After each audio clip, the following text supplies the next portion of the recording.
ओम गणेशाय नमः। भक्ति चैनल में आप सभी का हार्दिक स्वागत है। आज आप सभी सुनेंगे सकट चौथ की कथा, साथ ही जानेंगे सकट चौथ के दिन पूजा की शुभ मुहूर्त, चंद्रोदय का समय, पूजा की विधि और चौथ माता की कथा। माघ मास के कृष्ण पक्ष की आने वाली चौथ को सकट चौथ का व्रत रखा जाता है। इस दिन माताएं अपने संतान की लंबी आयु और उनके अच्छे भविष्य के लिए इस व्रत को करती हैं। इस दिन माताएं निर्जल व्रत रखती हैं और शाम के समय चंद्रमा को अर्घ्य दे करके इस व्रत को पूर्ण करती हैं। हिंदू धर्म में सकट चौथ का बेहद ही खास महत्व है। इस दिन भगवान गणेश की पूजा के साथ साथ सकट माता की पूजा और चंद्रमा को अर्घ्य देने का विधान है। माताएं सकट चौथ के दिन अपने संतान के स्वस्थ और अच्छे भविष्य के लिए व्रत करती हैं। माना जाता है कि इस दिन व्रत को करने से साधक को संतान सुख की प्राप्ति होती है। इस साल माघ माह की चतुर्थी तिथि 17 जनवरी को सुबह 4:06 पर शुरू होगी, जिसका समापन 18 जनवरी को सुबह 5:30 पर होगा।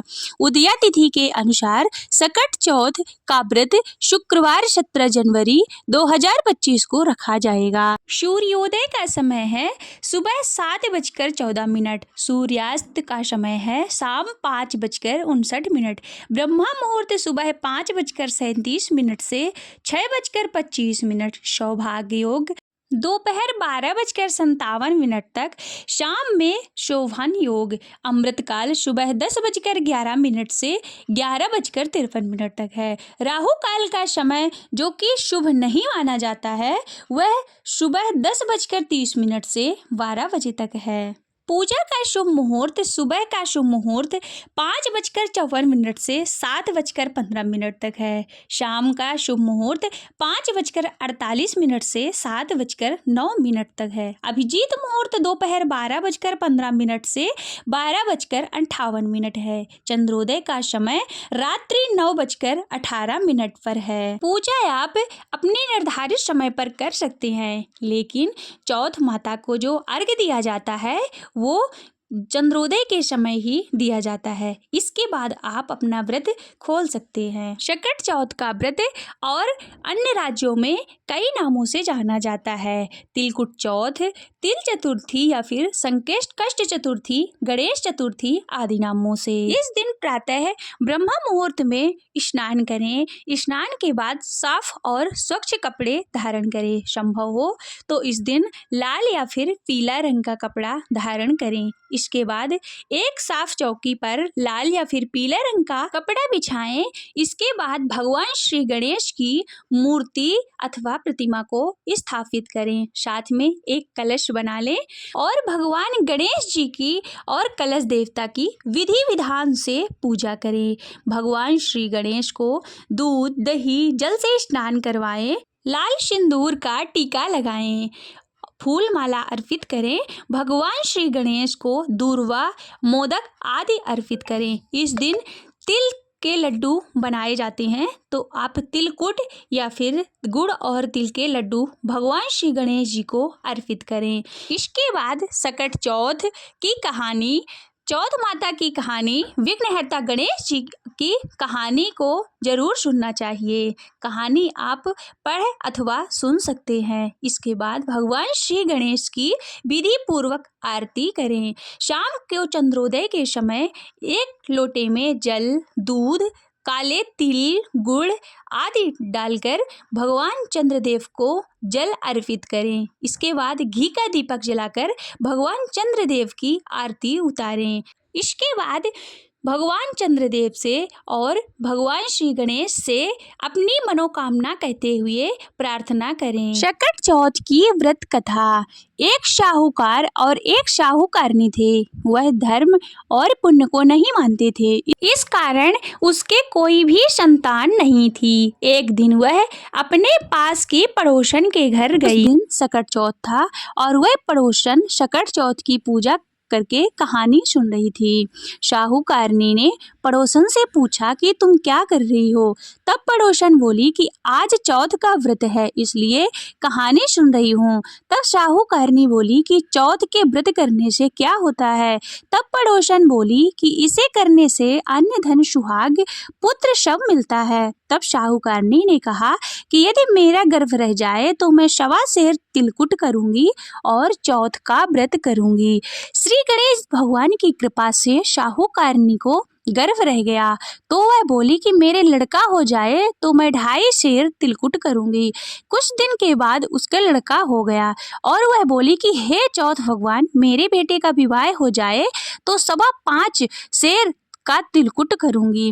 कुछ वर्षों के बाद उसके बेटे का विवाह भी तय हो गया और उसका बेटा विवाह करने चला गया, लेकिन उस साहूकारनी ने तिलकुट नहीं किया। इस कारण से चौथ देव क्रोधित हो गए और उन्होंने फेरे से उसके बेटे को उठाकर पीपल के पेड़ पर बिठा दिया। सभी वर को खोजने लगे पर वह नहीं मिला। हताश होकर सारे लोग अपने अपने घर पर लौट आए। उधर जिस लड़की से साहूकारनी के लड़के का विवाह होने वाला था, तो वह अपनी सहेलियों के साथ गणगौर पूजने के लिए जंगल में दूब लेने गई। तभी रास्ते में पीपल के पेड़ से आवाज आई कि ओ मेरी अर्धव्याही। यह सुनकर जब लड़की घर आई उसके बाद वह धीरे धीरे सूख कर कांटा होने लगी। एक दिन लड़की की माँ ने पूछा कि मैं तुम्हें अच्छा खिलाती हूँ, अच्छा पहनाती हूँ, फिर भी तो क्यों सूखती जा रही है, ऐसा क्यों?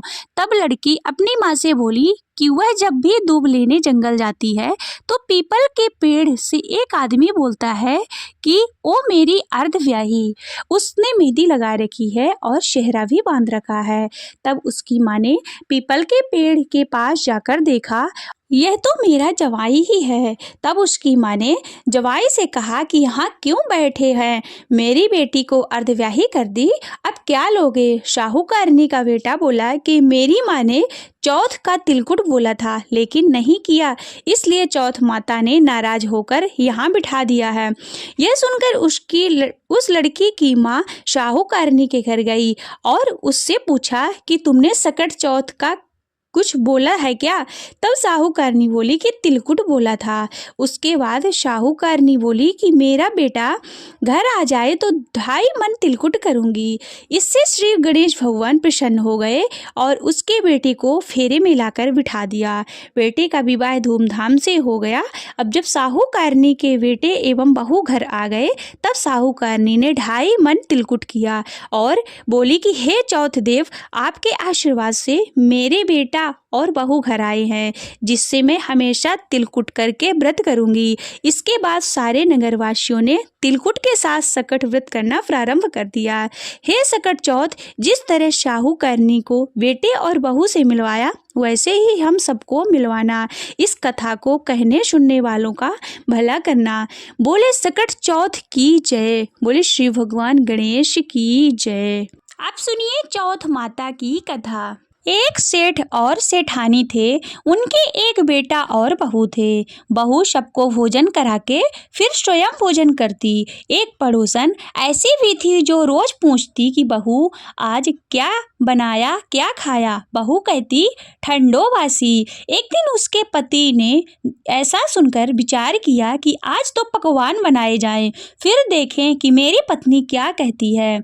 उसने तरह तरह के पकवान बनाए और घर के सभी लोगों ने एक साथ बैठकर भोजन किया। आज भी पड़ोसन ने पूछा तो बहू ने कहा कि ठंडो बासी। सेठ के लड़के ने सोचा हो न हो कोई बात अवश्य है जिससे कि मेरी पत्नी ऐसा कहती है। उसने पत्नी से पूछा कि तुम रोज ठंडो बासी खाया ऐसा क्यों कहती हो, जबकि अपन सबने एक साथ बैठकर तरह तरह के पकवान खाए। उसकी पत्नी बोली कि अपन जो खा रहे हैं वह बाप बूढ़ों की कमाई है। जिस दिन आप कमा कर लाओगे उस दिन मैं समझूंगी कि ताज़ा भोजन कर रहे हैं। अब एक दिन लड़के ने माँ से कहा कि मैं एक बड़े शहर में कमाई करने जा रहा हूँ। माँ बोली कि बेटा अपने पास इतना धन है कि खाया नहीं खुटेगा। माँ के मना करने पर भी बेटे ने स्वयं कमाने का दृढ़ निश्चय कर लिया और जाते समय पत्नी से कहा कि मैं जब तक कमाकर बहुत सा धन लेकर न आऊं, तुम चूल्हे की आग मत बुझने देना। फिर एक दिन चूल्हे की आग बुझ गई तो वह मन ही मन घबराने लगी, कहीं मेरे पति पर संकट तो नहीं आन पड़ा, जल्दी से पड़ोस में से आग लाकर चूल्हे में रख दूं। ऐसा विचार करके पड़ोस में गई। वहां पड़ोसन चौथ माता का व्रत पूजन कर रही थी। पड़ोसन ने कहा, थोड़ी देर में आकर ले जाना। बहू ने पड़ोसन से पूछा, आप यह व्रत क्यों करती हैं, इससे क्या मिलता है? पड़ोसन ने कहा, चौथ माता के इस व्रत को करने से अन्न लक्ष्मी मिले और सभी मनोकामनाएं पूर्ण हो। अब बहू भी चौथ माता का व्रत करने लगी। दीवार पर चौथ माता बनाई। उस दिन घी गुड़ का चूरमा बनाकर रात्रि को चंद्रमा को अर्घ देकर भोजन करती। ऐसा करते करते बहुत दिन हो गए। चौथ माता ने उस बहू के पति को सपना दिया, साहूकार का बेटा, तू जागे कि सोवे, तेरी पत्नी बहुत याद कर रही है, घर जाकर उसकी चिंता मिटा दे। तू दुकान खोलकर कंकु केसर का पगल्या बनाकर बैठ जाना, आज तेरा हिसाब किताब चुकता हो जाएगा। अब तो चौथ माता ने कहा था वैसा ही हुआ। उसने घर जाने की तैयारी की और गाड़ी भर के धन दौलत लेकर चल दिया। रास्ते में एक बड़ा सा नाग फन फैलाए बैठ गया और कहने लगा, आज तो मैं तुझे डसूंगा, छोड़ूंगा नहीं, आज तेरी आयु पूरी हो गई है। सेठ के लड़के ने कहा, आज चौथ माता ने मुझे सपना दिया है, मैं तो पत्नी से मिलने जा रहा हूँ, वहाँ मेरी पत्नी बहुत चिंता कर रही है, मैं उससे मिलकर जरूर आऊँगा। तब तुम मुझे डस लेना। नाग ने कहा कि तुम शपथ पूर्वक कहकर जाओ तो मैं तुम्हें जाने दूंगा, परंतु लौटकर नहीं आए तो तुम्हारे घर आकर तुम्हें डस लूंगा। इस प्रकार सर्प को वचन देकर वह अपने घर पहुंचा। वहां सभी से हंसी खुशी से मिला और भोजन करने उदास होकर बैठ गया। उसकी पत्नी ने उदास होने का कारण पूछा तो पति ने काले नाग वाली बात बताते हुए कहा, यदि मैं उसके पास नहीं जाऊंगा तो वह घर आकर ही मुझे डस लेगा। पत्नी बहुत चतुर थी। उसने कहा कि आप घबराओ नहीं, लेट जाओ, मैं एक उपाय करती हूँ। पत्नी ने कमरे की 7 पेड़ी धोई। पहली पेड़ी पर रेत, दूसरी पर इत्र, तीसरी पर गुलाल फूल और चौथी पर कंकु केसर, 5वीं पर लड्डू पेड़ा, 6ठी पर गादी गलीचा और 7वीं पेड़ी पर दूध का कटोरा भरकर रख दिया। इस प्रकार वह 7 पेड़ी सजाकर बैठ गई। आधी रात होते ही नाग आकर पेड़ी चढ़ने लगा। पहली पेड़ी पर रेत में लौट गया और कहने लगा कि सेठ की बहू ने तो आराम तो बहुत दिया, पर बचनों से बंध कर आया हूँ तो डसूंगा अवश्य। इसी प्रकार 7 पेड़ियों पर नाग आराम करता हुआ कहता हुआ कि डसूंगा जरूर कमरे में जाने ही वाला था कि चौथ माता ने विचार किया कि मैं इसे नहीं बचाऊंगी तो संसार में धर्म कर्म और व्रत पूजा को कौन मानेगा। अब तो गणेश जी, चंद्रमा जी और चौथ माता ने उसे बचाने का विचार किया। चंद्रमा ने उजाला किया, चौथ माता ढाल बनी और गणेश जी ने तलवार लेकर नाग को मार दिया और ढाल से ढक दिया। अब बहू भी थकी हारी सो गई। दिन उगा तो बेटे से मिलने गांव वाले आए, परंतु बेटा बहू तो उठे ही नहीं थे। बहुत देर हो गई तो माँ उन्हें उठाने गई। माँ ने 7 पेड़ियों पर जो कुछ देखा तो बहुत घबराई और बेटा बहू को आवाज लगाई। बेटा बहू उठे तो देखा कि एक ढाल तलवार वहां पड़ी है। अब ढाल उठाई तो वही काला नाग मरा हुआ पड़ा है। बेटा बहू ने सोचा कि आज तो धर्म कर्म ही आड़े आए, जो भगवान गणेश जी और चौथ माता ने अपनी रक्षा की। हे चौथ माता, आपने जैसे सेठ के बेटे और बहू की रक्षा की वैसे सभी की रक्षा करना। बोलो चौथ माता की जय। श्री गणेश जी की आरती। जय गणेश जय गणेश जय गणेश देवा, माता जाकी पार्वती पिता महादेवा, एक दंती दयावंत 4 भुजाधारी, एक दंती दयावंत 4 भुजाधारी, माथे सिंदूर सोहे मूष की सवारी, माथे सिंदूर सोहे मूष की सवारी, पान चढ़े फूल चढ़े और चढ़े मेवा, लड्डुओं का भोग लगे शमते करे सेवा। जय गणेश जय गणेश जय गणेश देवा, माता जाके पार्वती पिता महादेवा। अंधन को आँखें देते कोढ़िन को काया, वाजन को पुत्र देते निर्धन को माया। अंधन को आँखें देते कोढ़िन को काया, वाजन को पुत्र देते निर्धन को माया। हार चढ़े फूल चढ़े और चढ़े मेवा, सब काम सिद्ध करे श्री गणेश देवा। जय गणेश जय गणेश जय गणेश देवा, माता जाकी पार्वती पिता महादेवा। दीनन के लाज रखो शंभु सुतकारी, वेद पाश लिए हाथ अभय मुद्राधारी। ज्ञान का भंडार धन दाता सुखकारी, जय गणेश जय गणेश जय गणेश देवा, माता जाकी पार्वती पिता महादेवा। जय गणेश जय गणेश जय गणेश देवा, माता जाकी पार्वती पिता महादेवा। बोलिए गणपति महाराज की जय, उमापति महादेव की जय। हर हर महादेव।